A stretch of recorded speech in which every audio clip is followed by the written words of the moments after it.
Hi everybody, I'm Leah of seejanedrill. Now I got to ask you this question here. I want you to think about it for a second. Ever go to a hardware store to buy a nail and you stand in the aisle where they sell the nails and you just stand there? Because there's too many choices, right? And your eyes kind of glaze over because there's too many choices, right? Well, in today's video, I'm going to show you how to select the right nail every time. This is a question that I hear all the time, and before we really get into each individual nail, I want to answer those general questions. One thing I hear often is, how long of a nail do I need? Like, for example, this is a 3.5-inch nail, okay? And it's long, and you might think, well, the longer the better. That's not really the case. You really want to select a nail that's appropriate for the project that you're working on. And a good general rule is this. You want to select a nail that's 3 times as long as the thickness of the material you are fastening. So let's say you have a piece of wood that's 3/4 inch in thickness. Well, you want a nail that's 3 times that. So you'd want a nail that's, what is that? That's 2.25 inches, correct? Yeah. That's what you would go for. Now, here's something I want to point out, and it's this 6D, 8D, 16D. I'm sure you've seen 10D, all right? And what that represents, you got to look at it like it's shorthand for carpenters, because they see 6D or 8D or 12D, and they know exactly how long that nail is. But for you, disregard it. Just go for the length that is in inches or centimeters. So the first nails out of the box, get that, that's a pun, folks, okay? The first nails here are what's called common nails, but they look a little different, don't they? This one here, this is a galvanized common nail. It's used for general construction, for framing and all like that, but you use it outside where it's going to be exposed to the elements, or it's really great for using in pressure treated wood. Now this nail over here, that's a common nail as well, but it's what they call a bright. And you really want to use this nail inside, where away from the elements, from the rain and all like that. That's why it's got a bright finish and it's called a bright. But it does the same thing. It's used for framing. Now the next nail up, this is called a duplex nail, and it's got like a little top hat there. And what it is it's a temporary nail. When you're doing framing and you're building structures and it's just temporarily that you need to brace something, you use a duplex because it's got the double head. So what you do is you pound this nail all the way in to this head right there, but then you've got this piece here, this other head, to pull out of the wood.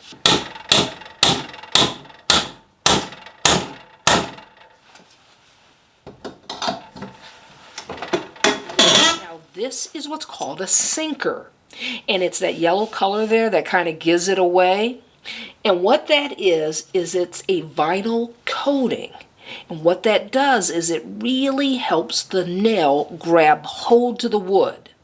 And this nail is used for general construction as well. You use it outside, but I'll tell you where you wouldn't want to use it. You don't want to use it with treated wood because then, well, the nail will start to corrode. Now there's one other thing that distinguishes a sinker from just a regular common nail, and it's this waffle pattern on the head of the nail. Believe it or not, it's there to prevent the hammer from sliding off as you're driving the nail.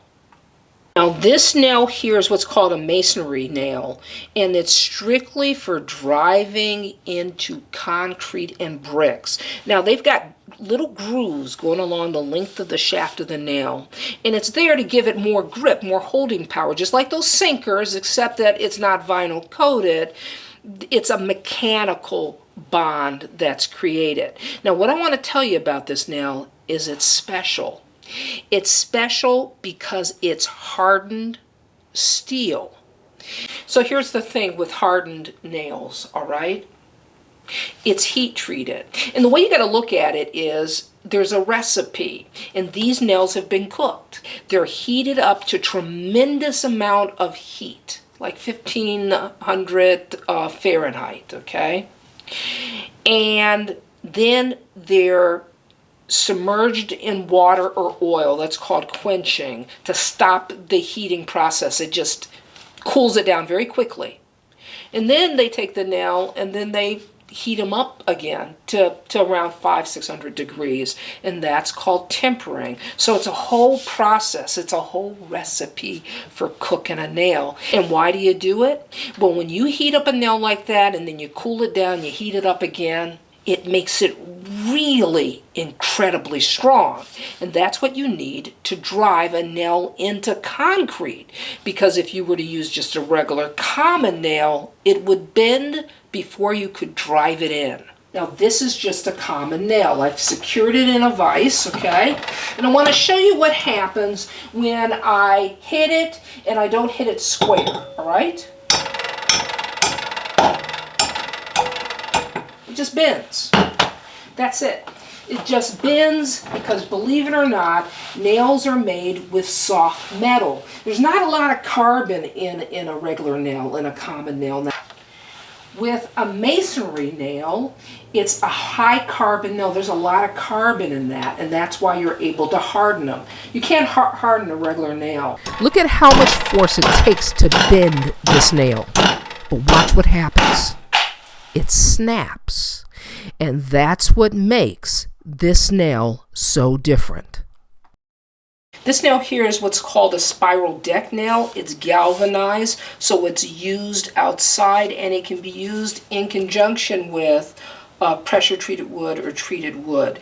And what I will tell you is this unique design of the spirals, it gives it added holding power. Now, why would you need that? Why would you need that for a deck? Well, the reason for that is you're walking on a deck, okay, you're constantly walking on it, but there are extreme temperature swings. You know, in the summer it's very hot, and in the winter it's very, very cold if you live in a four-season area. So you'll want something that has increased holding power to deal with the swing in temperature.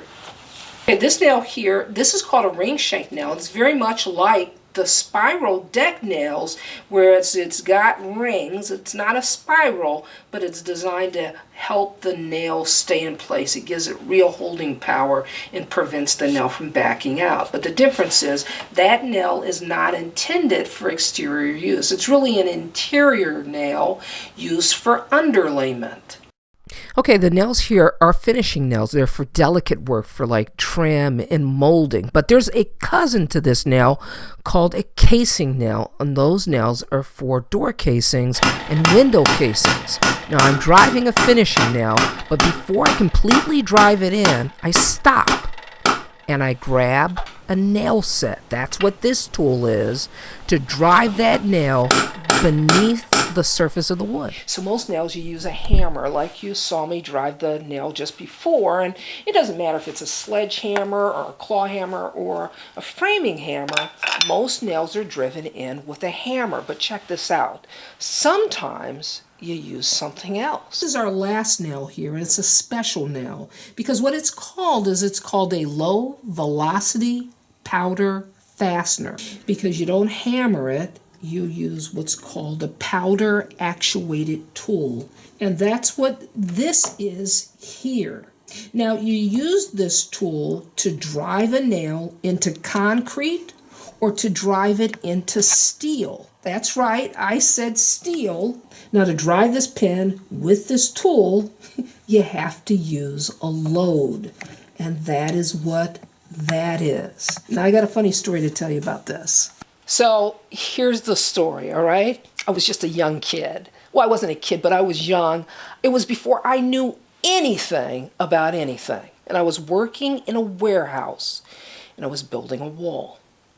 And the carpenter's foreman came up to me, and he said, "Listen, Bolden," because that's what they did. They didn't call you by your first name. They called you by your last name. "Bolden, I want you to take this metal stud, and I want you to climb up that ladder there, okay? Take the red head with you, and I want you to secure this partition wall with this metal stud to that I-beam."